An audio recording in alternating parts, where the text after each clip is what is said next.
Ladies and gentlemen, my name is TotalBiscuit. I'm here to ask and answer one simple question. WTF is Rogue Legacy. Rogue Legacy is an action platform Metroidvania roguelike game, which is very descriptive and highly accurate. It is a game whereby you are part of a legacy of heroes, to some sort of loose capacity, and you are asked to enter a castle and do stuff. And the castle's going to kill you. And then you're gonna pick one of your children to continue your legacy, your heir. And then you will do it again, and again, and again, and again, and again. And many of the, well, the layouts, anyway, are procedurally generated. It would be unfair to say that the whole game is procedurally generated. That's not actually true. There are some preset rooms that I've seen repeated on more than one occasion, but it would appear that some of the rooms are certainly randomized to some degree, and the order at which the rooms are played are randomized. Now, as you progress through the game, you will be able to unlock new equipment, which is persistent from character to character, as well as unlock various different buildings, such as a blacksmith, an enchantress, and all that kind of stuff for your home camp. So, without further ado, let's get on with it. You might wonder why, of course, there are Xbox 360 buttons floating around. It's because my initial experience with the game was not exactly positive with the keyboard in use. You can rebind the keys. You can't navigate the menu with the mouse for some stupid reason, but hey, you can rebind the keys. I found the keys to be less than optimal, let me put it that way. I've done far better since switching to the 360 pad. Now, having asked around, based on the people that have played it, seems to be kind of a split in opinion. Some people believe that the keyboard controls are naff in comparison to a 360 pad, and it's much better to play the game on that, and they've had a lot of success. Other people have said they've been absolutely fine with it. Your mileage may vary, but my experience has been that the keyboard control is a little bit finicky, and as a direct result, I was dying far more than I am now. So there you go. Okay. So, aside from that, yeah, there's actually, like, almost no real options whatsoever. It is a 2D game, so you don't really need to go too heavy in it. You've got separate sliders for the sound, which is always good. And then you've got your resolution options and full screen on or off. It's really about it. To be fair, you don't really need much more than that in a 2D platformer. Okay, so, oh, that's the, okay, there we go. That is actually, in fact, the credits. Never mind. Okay, so let's kick it off, shall we? Choose your heir. So this is my family tree of people that have been horribly murdered. It goes back quite far. As you can see, I've died quite a lot, yes. Starting with Johann's, the legendary knight, and then sort of progressively getting better as we go on through his kids, all the way up to where I am right now, which is here. So you get to choose one of 3 heirs, all of which have different traits. Some of these traits are reasonably positive. Most of them are a mixed bag, and some of them are flat out negative. And you have different classes as well. You don't start with all the classes unlocked. Paladin is a class I unlocked. There is Archmage class as well. And each of these classes do different things, as you might imagine. The Knave is a class that does a lot of critical hits, more kind of a roguish class, even though it's in full armor. But you don't have particularly high health. You'll see, like, some traits like Gigantism is available there. Some of the traits are just pointless. Like, I'm pretty sure that one is just, you just swear all the time. And then you get a spell as well. And you can change your spell sometimes in the game, depending on whether or not you find them. But for the most part, you're stuck with what you've got. Alright. Let us start with Lady Blair, the hypochondriac, nostalgic, chakram-throwing paladin. Sounds reasonable to me. Alright, now, this is your mansion. Now, this is where you begin before starting into your adventure in the castle, which will inevitably result in your demise. And this will allow you to upgrade various aspects of your character, as well as get different buildings. So, let's get the architect, shall we? Unlock the architect to gain the powers to lock down the castle. You can lock a castle down and prevent it from changing. If you like the layout of a castle, you can lock the layout down. Okay, fair enough. That also gets an upgraded class there, the Barbarian King. Interesting. And also upgrades like plus strength. You can upgrade all sorts of things, like your health, for instance, which is extremely useful. Your ability to carry more equipment, and so on and so forth. Okay, so there we go. Ah, it's gone sepia because I have the nostalgic trait, I guess. Okay, fair enough. Training dummy is quite useful to see how much damage you do on a swing, and you might think, well, that's not useful information. Actually, in this game, it kind of is, because attacks have to be fairly precise, and this game is extremely unforgiving. So, let's talk to the Blacksmith. Now, the Blacksmith will allow you to unlock various different things based on what you have found within the game. You have to find blueprints in order to get stuff from the Blacksmith. Right now, I'm using the Blood Chest, which has a vampirism ability. I have a feeling that getting a full set of this vampiric armor would make the game a lot easier, because it gives you health regen on kills, and health in this game is extremely sparse. You also have the Enchantress here, who will be able to unlock runes for you, which will give you different spells, which can be engraved on your gear. I do need to do that at some point. Unfortunately, I'm about to lose all my money, because whatever you don't spend before you reach the castle, you lose. So that kind of sucks. Let's have words with the Architect. Alright, with a simple pull of the lever, I can prevent it from changing. Yeah, I could, but I don't really want to lock the castle right now. I don't really see the point in it. This game does kind of encourage you to keep running through it to actually get better at it, so I can imagine that there would be use for it, especially if you know that, like, in the first couple of rooms, there's a bunch of cash. You could probably lock the castle a few times and do that over and over again to gain a bunch of money. Whatever the case, we're going to go forward. When we speak to this guy, we lose all the cash currently in our inventory. So there we go. That's the only way you get in, so alright. I'll let us enter the castle. Now, usually there's this door. I don't know where this leads. I imagine you've got to beat the bosses to get through it or something like that. And it is a 2D Metroidvania style of adventure with some kind of randomly generated rooms. However, the enemies in this game are particularly tricky, and you don't get a lot of health pickups. So when you take a hit, it really does matter. So I just want to watch out. Okay, he doesn't have a ranged attack. Good to know. Oh, that was dumb. You can also pause the game to tell you exactly where the enemies are on the screen and what kind of strength they have. So I know he's got 24 health. That should be a one-shot kill, I believe. There we go, because I do 25 damage. Okay. I poke at him. I could also use a spell. That would work too. You don't get a lot of mana back unless you're playing a mage character. If you play a mage, then you will get a reasonable amount of mana back every time that you kill something, so that's always nice. I know that picture's about to try and kill me, so I'm going to try and avoid it, because they're one of the more annoying enemies that I've encountered so far. Now, there is a reasonable amount of platforming involved in this game as well, which more often than not involves just hitting some of the little... Oh, good lord, what the hell is this? Why is everything massive? What the hell? Uh-oh, this is... Well, great. That was quick. It happens from time to time. Okay, alright, fine. Let's see what we got. So, Barbarian, and Mage. Alright. Gigantism, Barbarian, Stereo Blind, Scythe. Alright, okay, so the game's gonna look a bit more 2D or something like that. Well, as I say, that was a lousy attempt. Let's try it again. Every now and again, the game just throws something horrible at you. It really, really does. You just, like, get absolutely obliterated very quickly.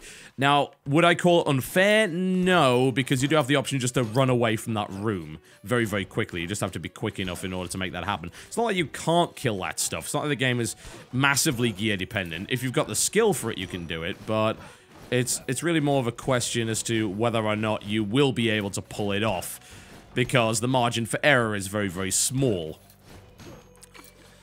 There has been a demand for difficult games lately, but most of them have been based on, like, being a difficult platformer, which is, you know, these kind of hardcore frustration platformers are popular with some people.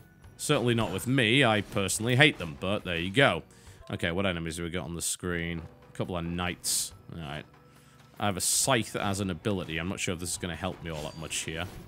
It might. Uh-oh. Oh, come on! Really? Do I have enough damage to actually kill him before he manages to kill me?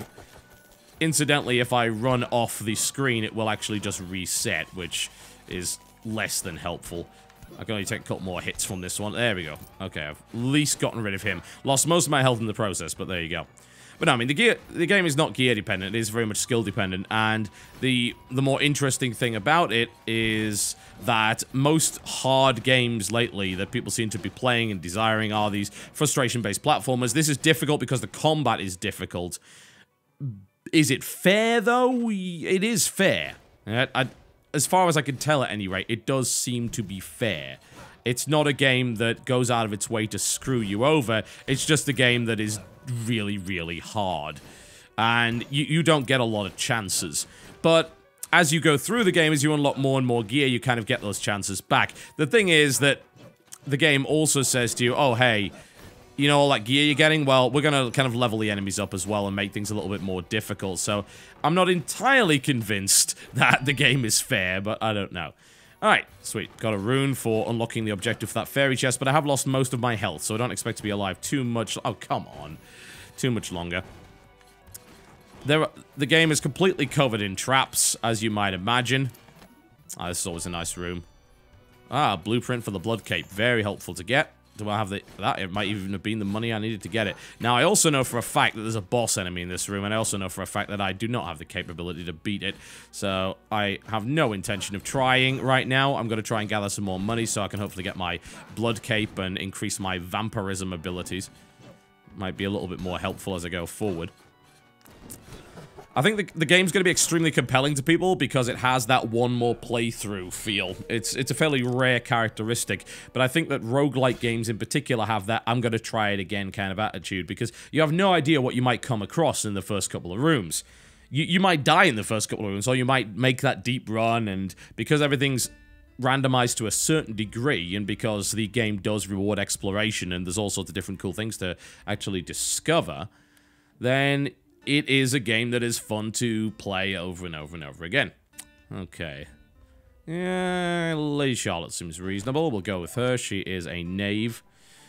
Okay, I hope I've got enough for this cape. That would be really, really nice if I did. So, let's have a look. Blood cape is... Oh, God damn it!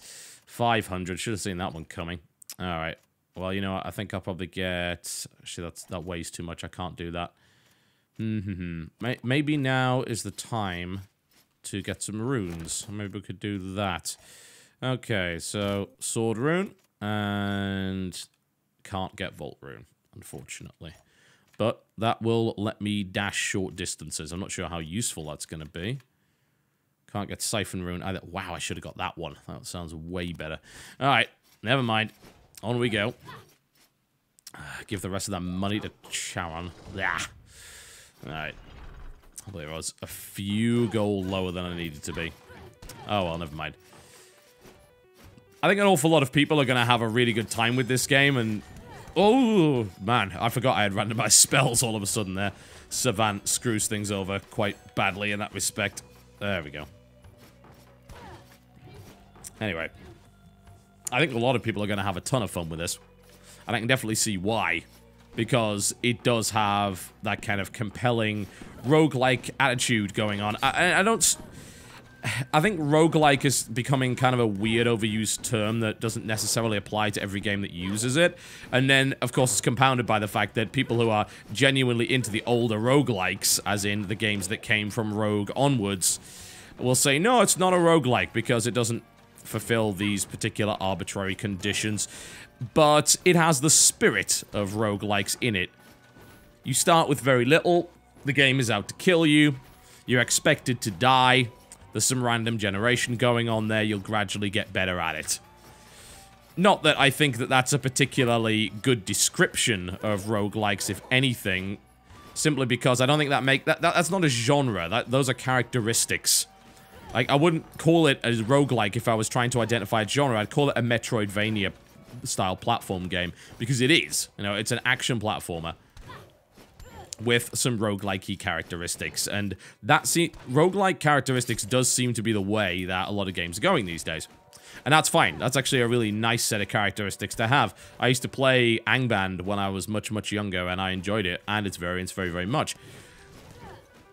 And if you're gonna pick a genre, I suppose, to lift from, then why not? It's not like it's an unusual thing. A lot of genres that we see these days have characteristics lifted from other genres. The idea of progression, for instance, in shooters, one could argue that comes from RPGs. Indeed, MMO-like persistent elements in these kind of games. You know, that's there, and that's good. These elements have very much helped enhance those kind of games. There also seems to be some kind of story rolling throughout it with these journals that you see. As you see, that's the 4th journal that I've found, but I don't know just how important that is.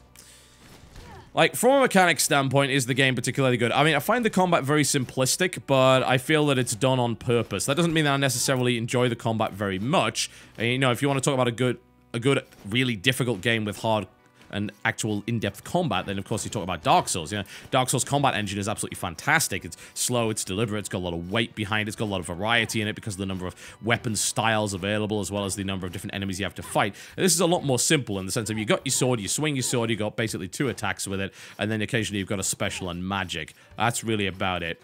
It's functional at best. I'm not going to call it amazing, but I have a feeling it was deliberately designed in such a simplistic way. And it does, to its credit, mean that combat is less random and far more predictable, because you know what the length of your sword swing is going to be, you know what the enemies have to deal with in terms of the amount of damage they get. Alright. Yeah, there is another part, but I wonder if I should go below here, because every time I've done that, I've got absolutely obliterated. But, oh, it looks like we might be going into a more difficult area now. So, I would say the combat system is functional, and it does what it set out to do, but that doesn't mean that it's massively enjoyable. It's alright, yeah? It's okay for what it does, but I'm not going to call it amazing, because it isn't. And it's very, very simple, but even if you deliberately design a game's combat system to be simple... Oh, that's level 52. 52? It's probably going to kill me in my first bloody hit. Let's see if I can avoid it and actually kill it. That would be cool. I wonder if he'll give me a lot of money if I kill him. I always presume that if I'm able to kill a really big monster, it's going to give me a ton of rewards. As it turns out, this game has proved me completely wrong in that respect and is a dick. But there you go. Let's see how much further I can go into this area. What is that thing? Doesn't look pleasant, does it? Can I kill it? Oh, it's level 63. I'm going to go with probably not. There you go, I have some scythes. Right. God! Oh, man. Good lord.